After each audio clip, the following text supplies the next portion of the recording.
So Neil, guess how much revenue Semrush or Semrush did in Q2 of 2023? Just throw a number out there. 75 million bucks. Did you read this already? I look at their annual earnings report. I just find it fascinating because this guy's funnel is literally, he just goes around Walmart farting on people, right?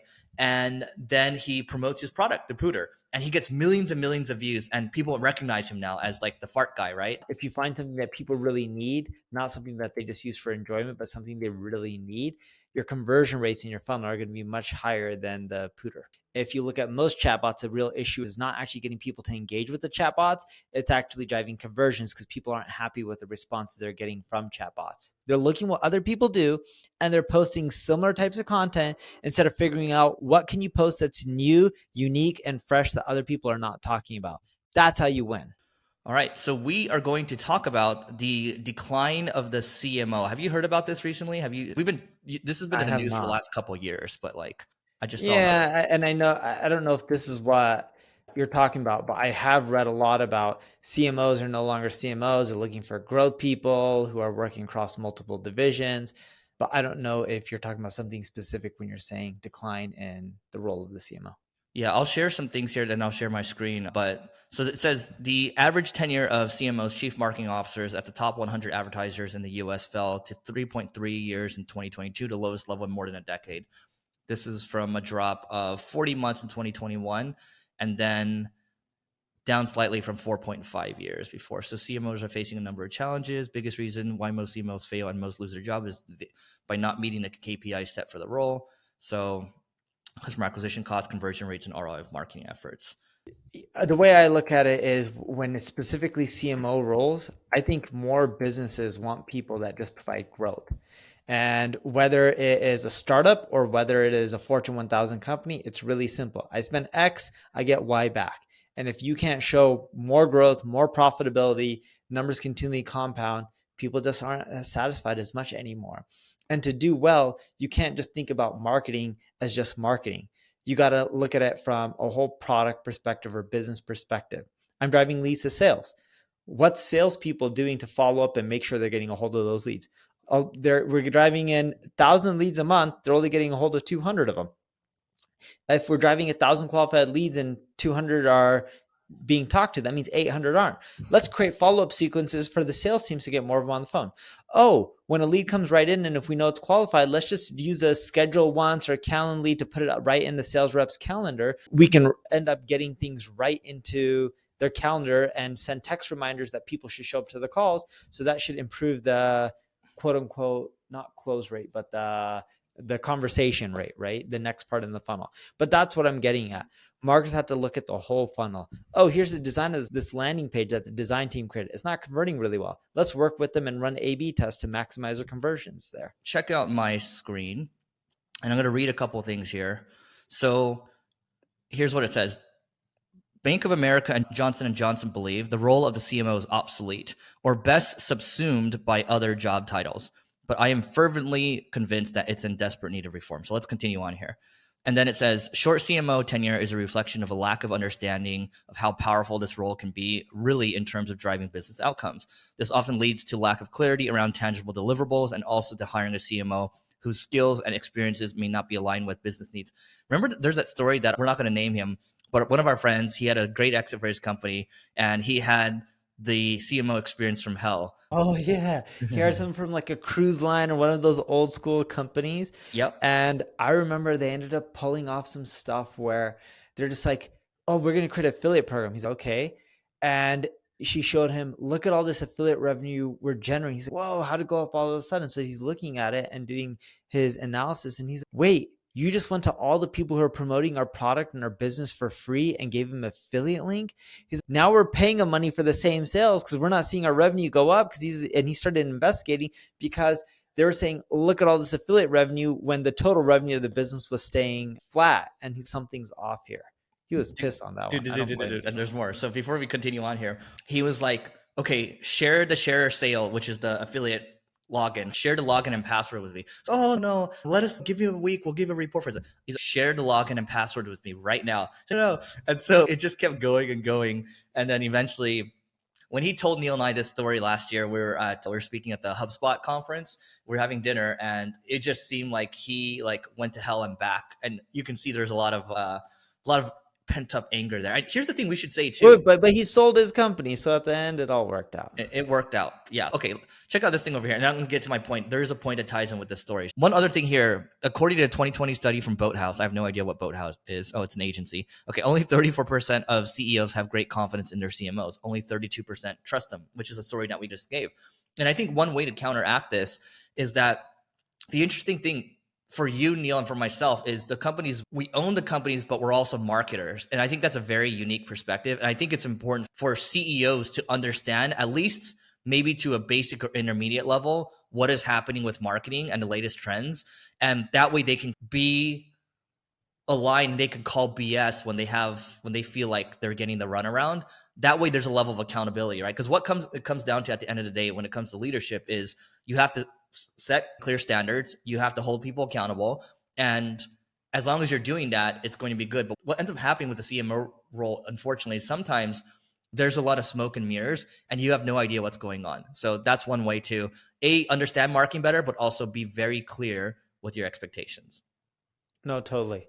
And whether you're hiring a CMO or you're working with a CMO, you're trying to be a CMO, just keep in mind the responsible isn't just marketing. It's when you spend money, they need to make sure it's producing a positive ROI. And if that involves them doing more than just marketing, then so be it. Dude, check this last part out, and then we can wrap it up. So it says, in fairness, most CMOs are cognizant of this fact. So it says, okay, let's move up here. So CMOs have to change too. It is not merely enough to have a vision. CMOs must also be technologists. Okay. So in fairness, most CMOs are cognizant of this fact. According to a recent LinkedIn survey of CMOs, the most important skill in the coming 2 years will be a mastery of marketing technology and data analytics. Hey, you heard it from us for the last couple of years, by the way. Today, it's the second most important skill, trailing behind creative strategy and execution. Boom. Creative and analytics. Yes. And analytics is going to become tougher and tougher with cookies going away. But still, that's a great thing to focus on if you want to do well in marketing, especially with all the channels and devices people are using these days. All right. So we are going to talk about what a good free to paid conversion rate is. But first and foremost, Neil, what do we mean by free to paid conversion rate? Sure. So what I mean by a good free to paid conversion rate is when someone ends up buying your product or service or software and they're signing up for a free version, and then how many of those people actually convert into a paid user or a paying customer. Yep. So I'm going to share my screen. This is written by a guy. His name's, it's hard to pronounce his last name. It's Lenny Rachitsky. Okay. So he's a product guy. He's got a great newsletter. A lot of people in tech subscribe to him, and he's got a lot of data to share. He actually interviews a lot of people working in tech. And so here is a table over here. And if you can't see it, we're going to read it out to you. So what is a good and great free to paid conversion rate? So you could be using freemium. So freemium is, you might have a crippled version of the product and self-serve. And that means you can activate it yourself and play around with it. I think HubSpot allows you to self-serve. And then you have freemium, where it's sales assisted, where you might have to talk to a salesperson to get involved with the freemium. Or in some cases, some features might be locked away and you might need to talk to a salesperson. And then you have a free trial. We'll go with the free trial. That's pretty 14-day free trial, 30-day free trial, whatever. And then you enter in your credit card. Could be before or after you use it for a while. Reverse trial. Do you remember what a reverse trial is? Reverse trial is, I think you have to opt out to not be charged or something like that. Let's see. I think we both. So anyway, I don't think Neil and I know what a reverse trial is, but we're going to go with the 1, 2, and 4 over here. So here's what it says in the table. Like, so I think a reverse trial is you have to opt out or else you get charged. I could be wrong. Isn't that just like a free trial? No, a lot of free trials you don't put in your credit card. All right. Anyway, so maybe I'm wrong. I don't know. Freemium self-serve 3 to 5%. That's good. Okay. Great would be 6 to 8%. That's the first row. The second row, freemium sales assisted 5 to 7% would be good. 10 to 15% would be great. And then reverse trial, good would be 70. A reverse trial puts customers in a freemium experience with a timed free trial access to paid capabilities, which revert to a traditional freemium product after the free trial ends. In essence, they're dropping you into the product. You're getting all the features, but it lets you know that you only have these features for 7 more days or 30 days. Okay, got it. It's like a little tweak. Okay, so reverse trial 7 to 11% for good, 14 to 21% for great, and then free trial 8 to 12% for good, and then for great 15 to 25%. Again, this is converting someone from free, quote unquote, to paid. Yep. But no, look, if you can get conversion rates in this bound and they're taking quite a bit of data, those aren't bad conversion rates from what I've seen as well. This group, okay, it actually talks about a group over here. Check this out. So a good conversion rate from freemium self-serve product includes Canva, Trello, and Typeform. And I think we've used at least one of these. And then for freemium product with a sales assisted motion, that would be like Airtable, GitLab, and HubSpot. And then if you want products to offer free trial, Shopify, Google Workspace, and those would be the main ones to look at. So those would be the examples, the gold standard, if you're looking to imitate. Because what happens typically when people are building SaaS is, I don't know about, I think for Neil and I, we used to just look at other landing pages and say, what do you think about this landing page? What do you think about this one? And we go to our designers like, here, make a mishmash of this. And so that's what would be the takeaway from this one. It's, hey, who actually does a good job with conversion rates here? I would go to type in Lenny's newsletter, good conversion rate, and then you should be able to find it. Quick hack, adding PayPal as a payment option will usually give you a 16 to 18% lift in your conversions. So that can help you boost it up if your numbers are a little bit low.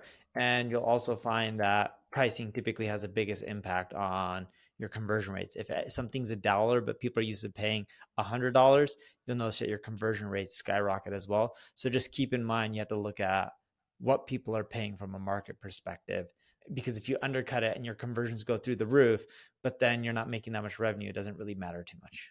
Check this out over here. So conversion by customer size. So this is a bar graph, and it shows for very small businesses, bottom quartile 5%, median is 12% conversion rate, and then top quartile is 25%.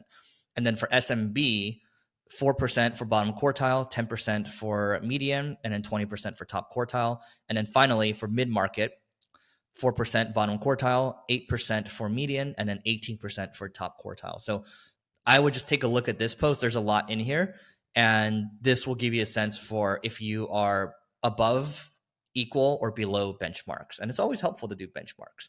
Hopefully you found this helpful. And by the way, this whole idea of free trial, it's not even just for SaaS. I see people doing it for info products and things like that, and also for products too, adding subscriptions and things like that. Obviously, the numbers are a little different. This is for SaaS only. So anyway, benchmarking is a good thing. So Neil, guess how much revenue Semrush or Semrush did in Q2 of 2023? Just throw a number out there. 75 million bucks. Did you read this already? I look at their annual earnings report. All right. Revenue, 75 million bucks, up 19% year on year. ARR, annual recurring revenue, has surpassed 300 million, up 20% year on year. Customer growth, up 14% year on year. Net loss of 0.3 million for the quarter. Semrush now has over 104,000 paying customers. So by the way, I'm reading this and we'll react to this in a second, but this is from Glenn Alsop, Viper Chill. He's been known in the SEO space for a while. Also, they have 951,000 active free users, which is up 35% year on year. So our title here is SEO ain't dying. People like to say it's dying, but this company looks pretty healthy to me. And they just did a price increase too. I don't know if you saw the announcement on that. At least I got an email on the No, you read the K1, right? I didn't read all of the K1. It's really long. Okay. Well, okay. What did you find? What are your reactions? Yeah, so when you look at Semrush just in general, the business has done really well. Their stock has gone on a roller coaster, but overall the business seems pretty healthy. I'm not an economist or a financial guy. I'm normally giving financial advice or telling you to buy or sell it, but more so the business seems pretty healthy. The last time I looked, they have net negative churn, in which their upsells make up for all the cancellations plus more. And they've been moving upstream quite a bit, which is how they make a lot of their money. Yeah. And check this out. Customers who pay more than 10 grand annually grew by 34% year on year. So they're trying to move a little up market. And Glenn says, I can tell growth has slowed slightly. 34% year on year is good.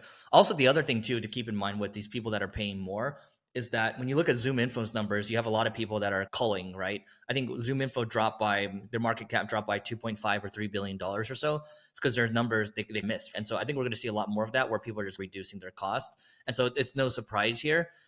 And let's see what else.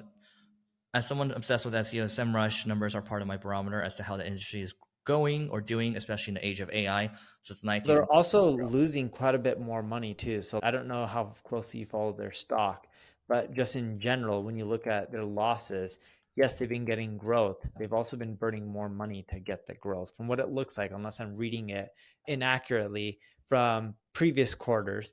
But all of a sudden, when you look at June 2023, it was really good, in which they didn't burn as much. But generally, like their December 2022 was really bad. Their March was pretty bad of 2023. And then they started cutting back on how much they're burning. It went all the way up in net income to almost close to negative 14 million bucks. And now I think they're at negative $300,000. Owning Semrush stock, do you? No. Yeah, me either. But I have the graph pulled up over the years. Obviously, you can take a look at their earnings if you want. Q2 earnings calls available as well. So that's that. But main thing here is neither of us think SEO is dying. It's here to stay. And the thing is, Hrefs, they don't talk about their numbers too often, but they're very profitable. I don't think they really raised money for it. And it's interesting, kind of the dichotomy between Hrefs and Semrush. Do you remember what the Hrefs numbers were? I don't remember what the Ahrefs numbers are. I know they supposedly do over 100 million a year in revenue. That's all I know. Yeah, I'm seeing it. 100 million in revenue in 2023 revenue run rate, and this is coming from Nathan Latka. And then they also invested last year $60 million into building like a creator-friendly search engine. So anyway, stuff isn't going anywhere. All right, Neil, there's a channel I watch when I get bored, and it's this guy that goes around Walmart farting, and it's called Seriously? Yeah, it's called, this guy is, his name's Jack Vale, and his product is called the Pooter. So he walks around Walmart, and it sounds like the best farts in the world. It's like he has this little thing that he presses, and literally sometimes like people will punch him and stuff. People will hit him with the carts, and like people get super upset. But most of the time, people are laughing. It's like really funny. And this guy's probably been doing it for over 10 years or so, and now it's gotten to the point now where his kids have gotten old enough where the kids are like pushing a cart around where there's like a camera. It's a high quality camera, and they're just filming the reactions of people. And I just find it fascinating because this guy's funnel is literally, he just goes around Walmart farting on people, and then he promotes his product, the Pooter, and he gets millions and millions of views, and people recognize him now as like the fart guy. And that is the power of YouTube. And that's what I wanted to talk about here, because a week ago I was driving back from my parents' place, and I was listening to Russell Brunson from ClickFunnels talk about, oh, this is like the new hack or whatever. This is like the ultimate thing now. I'm like, okay, what's the ultimate thing? So I listened to it. He's like, the ultimate thing is YouTube. And I was like, wow. And wow, as in it is a big thing, because the argument that he made is, look, on YouTube, you can get millions, hundreds of thousands of views, millions. You don't have to pay for the traffic. And then you also get paid for it as well. And then you can drive them to your funnel, your email list, whatever it is exactly. This guy's funnel is very simple. He's just going around farting, shows how the product works. He's product demoing the whole time, right? He's getting a ton of views and drives it like this $10, $30 product or whatever. And that's it. It's a very simple funnel. And another guy, before you react to this, is we have a guy speaking at my event in starting tomorrow. And this guy, he funnels people in his Airbnb course. His name's Blake. And he makes a bunch of TikToks, shorts, and all that, talks about how Airbnbs work, and drives them to a sales call. You have to go to his Instagram, goes to a sales call, and then it creates people that are paying, I don't know how much his course is. Maybe it's $2,000, $3,000, $5,000, but it works really well for him, and he's built an 8-figure business off of it. Dude, this is crazy. So I'm just looking him up right now. Jack Val, 1.7 million subscribers. And his videos, the latest one day ago, 79,000 views, 95,000 views for 8 days ago, 93 for 9 days, 162, 117, 136, 51, 105. These are all in the thousands, 124, 97.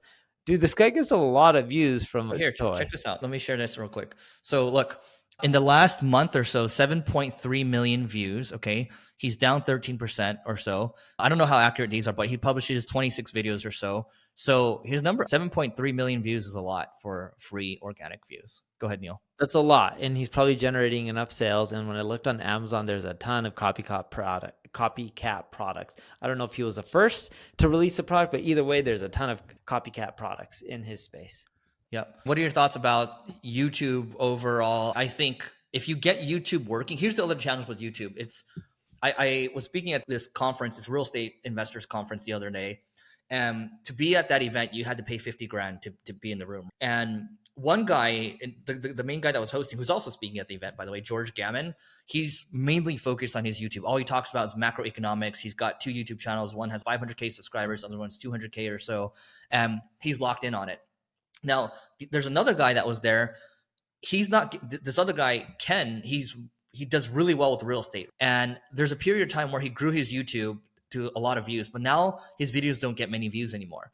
And so the key thing is, yes, I'm saying that YouTube is like great, but you have to be really consistent with it, because this guy Ken, and myself included, we stopped being consistent. And when you stop being consistent, what happens is you're put into this like box, this sandbox for a while, and it's pretty hard to break out of. That's just from my own experience. No, totally. At the end of the day, if you have something that's funny, mass appeal, you can end up doing really well. But the lesson that I would ever tell anyone here is, if you're going to do this, try to come up with something that's more than a $15 product to upsell, because you'll make just way more money. If you find something that people really need, not something that they just use for enjoyment, but something they really need, your conversion rates in your funnel are going to be much higher than the pooter. Yeah, there's probably more with his business where it's like the pooter is maybe the lead magnet almost. There's pooter wax, but either way, there's not a ton of high ticket items. I looked on his website. We're going to talk about 7 marketing tools for the rest of 2023. So we're going to keep this one simple.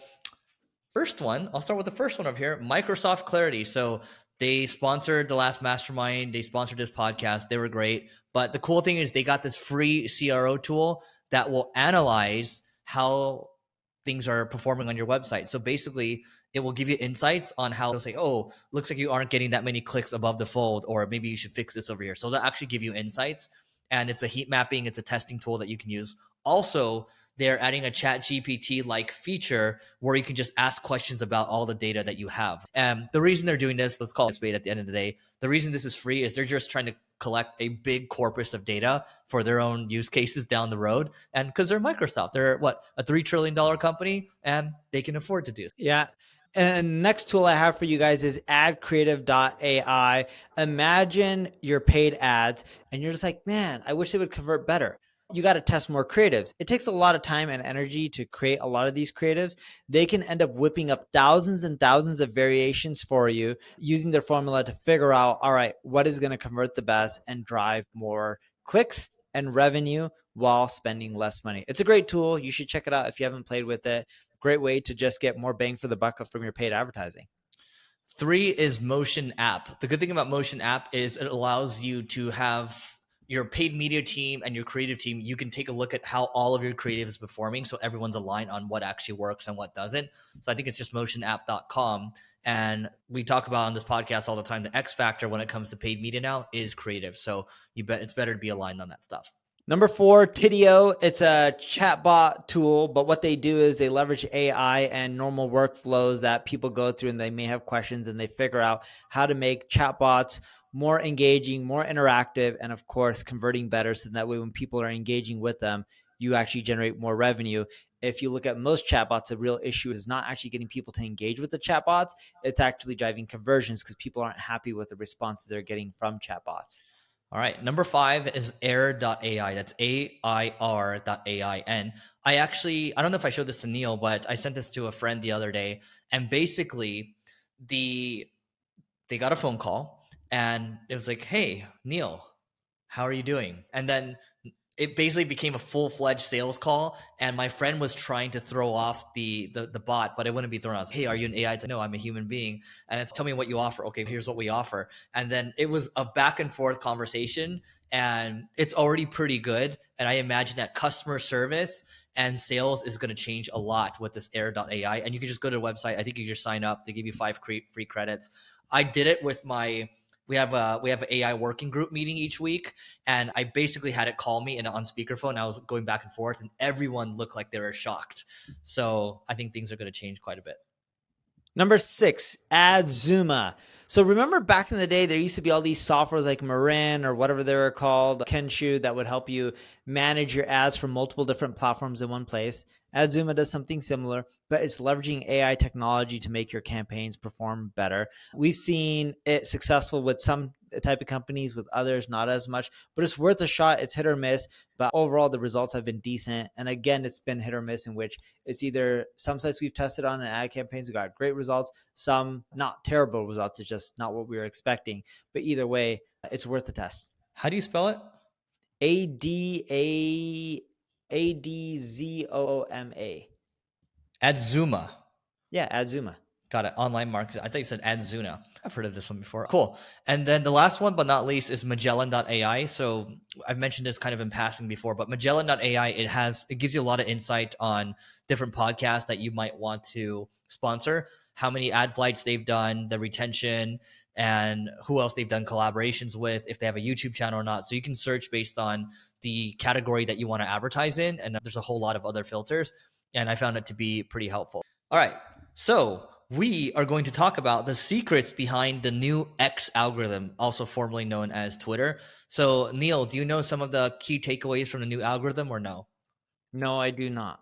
Okay. But I do know that they're changing up a feature right now where you can't block people from seeing your tweets. I don't know what they're going to call tweets now, but they're going to call what? The tweets are called posts now. Tweets are called posts now. But yeah, the thing I read is, and there's a lot of things I have not read, but one of the things I did read was they're going to make it where if someone was blocked, they can still see your tweets now. Yeah. Or your posts. So one thing I'll flag is my friend Eamon, who used to run a company called AppSumo, he posted something in a chat that we're in. And basically, do you know the difference between a reply, Neil? Like the difference in engagement? No, but a reply is much more than a like by far. Correct. Yeah. So basically, a like is only the points. Let's say it's a point system, right? The number of points that you get from a like would be like 0.5 points, right? Half a point. Now, if it's a reply, you get 13.5. Sorry. Yeah, 13.5 points, which is like a 27 time difference, if that makes sense. Yeah. The reason being is one is very easy to do. One takes a lot of effort. But that's the same with any platforms. I don't know what else that they ended up revealing because I didn't end up reading the article or wherever they ended up breaking down the algorithm. I will show you. Our friend over here, Thibaut, I spent 20 hours going through 13,000 lines of altered code. So you don't have to hear the golden nuggets. So we're not going to read all of this. You can find it yourself. This tweet got post got 2.3 million views.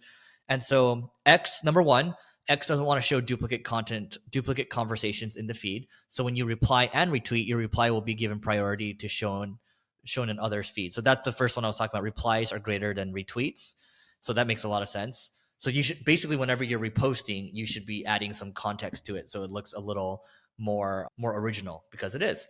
Number two, X wants more creators to launch subscriptions. So if you're eligible to become subscriber content creator, they'll push your content. Switch your account to creator type just in case. Number three, X now categorizes text and image posts differently.